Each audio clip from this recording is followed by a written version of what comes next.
हाँ, आपने हमारे चैनल को अभी तक सब्सक्राइब नहीं किया है तो सब्सक्राइब कर दीजिए, बेल आइकन घंटी भी दबा दीजिए ताकि आपको नए से नए वीडियो देखने को मिल सकें। आज मैं आपको बड़ा ही प्यारा भजन सुना रही हूँ। कहानी है भोले बाबा की। भोले बाबा और पार्वती जी की कहानी है। सावन का महीना चल रहा था। सभी लोग आते और दूध, दही, चंदन, चावल, शहद सभी चीज़ें लाते और भगवान को अर्पित करते। भगवान बड़े प्रसन्न होते। तो पार्वती जी ने कहा कि भोले बाबा, आपका सभी लोग आके जो है अभिषेक करते हैं, आपको बेलपत्ती अर्पण करते हैं, दूध, दही, शहद, शक्कर, घी से आपको नहलाते हैं, आप बड़े प्रसन्न होते हैं। तो आप क्या इतने सारे ही भक्तों को अपने कैलाश पर्वत पर स्थान दे देंगे? तो भोले बाबा हंसने लगे। बोले नहीं। फिर बोले आप सबको देखकर हंसते तो हैं। तो भोले बाबा ने कहा देखो भाई, कोई तो तन से आता है हमारे ऊपर अपना जल चढ़ाने के लिए और कोई मन से आता है। तो पार्वती जी बोली तन और मन तो एक ही हुआ, तन के अंदर ही तो मन रहता है। तो भोले बाबा ने कहा नहीं, ऐसा नहीं है, आपको हमारे भक्तों की परीक्षा लेना पड़ेगी। ने कहा ठीक है, चलो हम लोग चलते हैं, किसी मंदिर में बैठते हैं जहाँ बहुत अधिक अपार भीड़ होगी। तो पार्वती माँ ने कहा ठीक है। तो माँ ने एक बूढ़ी का भेष बना लिया, थोड़े गंदे से कपड़े पहन लिए, लटाएं छटका लीं और बुड्ढी बन गई और एक हाथ में लकड़ी ले ली और थोड़ी शिवजी के मंदिर से जाके थोड़ी दूर पर बैठ गई, क्योंकि भीड़ अपार थी।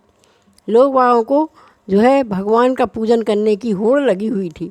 तो सभी लोग जाते और भगवान का पूजन करने के लिए धक्का मुक्की करते, लड़ते झगड़ते हैं, किसी का जल गिर जाता, किसी का कुछ हो जाता। पार्वती माँ देखकर बड़ी खुश हो रही थी कि भोले बाबा के कितने प्रिय भक्त हैं। अब वो बैठ के और चुपचाप कहने लगी भूख लगी है, कोई भोजन दे दो, 2 दिन से भोजन नहीं किया है, कोई भोजन दे दो। तो कोई भी भक्त उनकी बात सुनता ही नहीं था, क्योंकि सबको तो भगवान के यहाँ जाने के लिए थी ना जल्दी कि भगवान की पूजा कर लेंगे तो हमें फल मिल जाएगा। तो माँ को बड़ा दुख हुआ। माँ बोली बताओ, इतने सारे भक्तों में कोई दयालु भक्त है ही नहीं है, सब शिव जी के लिए भग रहे हैं और किसी को कुछ चाहिए ही नहीं है, कोई मेरी तरफ देख ही नहीं रहा है। तभी एक छोटा सा बालक आया और वह पास में आके कहने लगा माँ आपको भूख लगी है? तो पार्वती जी ने सर हिला दिया, बेटा 2 दिन से भोजन नहीं किया है। तो वह बालक बोला रुको रुको माँ, मैं आपको भोजन देता हूँ। उसने एक टोकनी निकाली और उस टोकनी में से 4 रोटी और थोड़ा सा अचार निकाल कर दिया और बोले माँ आप इसको खा लीजिए, मैं जो गंगा जल लाया हूँ भगवान को चढ़ाने के लिए, आप जब भोजन कर लेंगी उसके बाद मैं आपको जल पिला दूँगा।